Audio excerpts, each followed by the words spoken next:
My name is Brent and I'm the senior pastor at the Metropolitan Community Church of Toronto.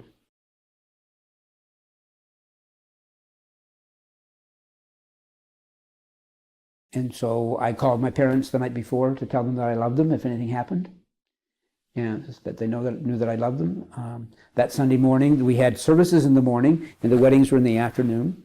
And that Sunday morning, some bodyguards came and picked me up, my partner here, and they said, "Brent, you've got to wear your vest because we're going to drive you to church in a different route, just in case," because the police said that there were people coming to kill me that day.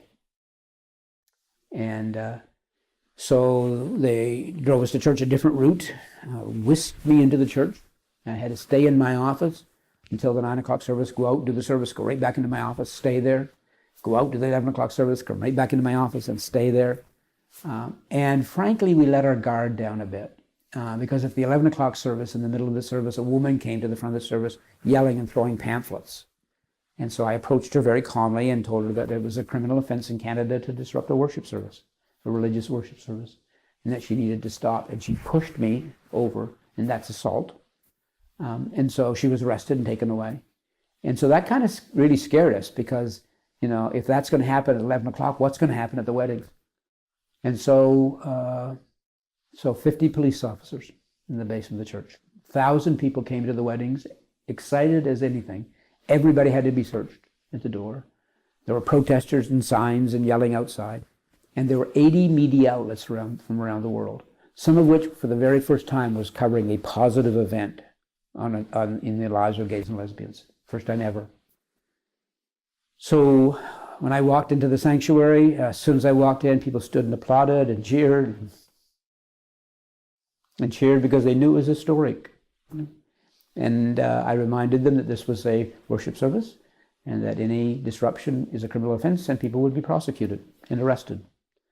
And so we proceeded with the weddings, and at the end of the weddings, the way it works with the publication of the banns is after all this usual signing and stuff, I sign it and I issue the marriage certificate instead of the state, instead of the city hall.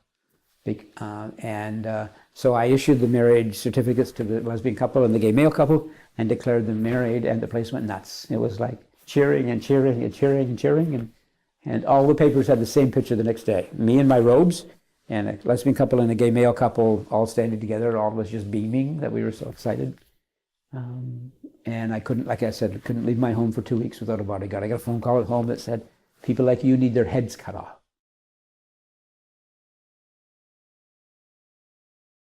And so when I was a kid, I prayed and prayed and prayed for God to take away these desires. And they never did. So there was an element of doubt there. What's wrong here? Am I not praying hard enough? Is the church wrong? Is God punishing me? What is going on here? If God, my best friend, wouldn't fix this. And today I can say, thank God that God never answered that prayer. Or I would never have had this incredible journey. I would never have gotten to this place of self-acceptance and seeing sexuality, seeing sexual orientation very different from what the church and society taught it. Because remember, back then, homosexuality was a criminal event, a criminal situation in Canada. And people were thrown in jail for having adult consensual sex. And so I think that the doubt has been more, that would be the big doubt time, would be doubting God in terms of, God, do you really love me if you're doing this, if you're not taking it away. But after I moved through that and saw that it wasn't a question of, in the same way, some people are left-handed, and, it's hard in our society for left-handed people sometimes, and sometimes people might pray to be changed to be right-handed, but I don't know of anybody who ever was, or eye color changed, or height, or different things, different characteristics. And I see now sexual orientation as just being part of God's wonderful diversity in the universe.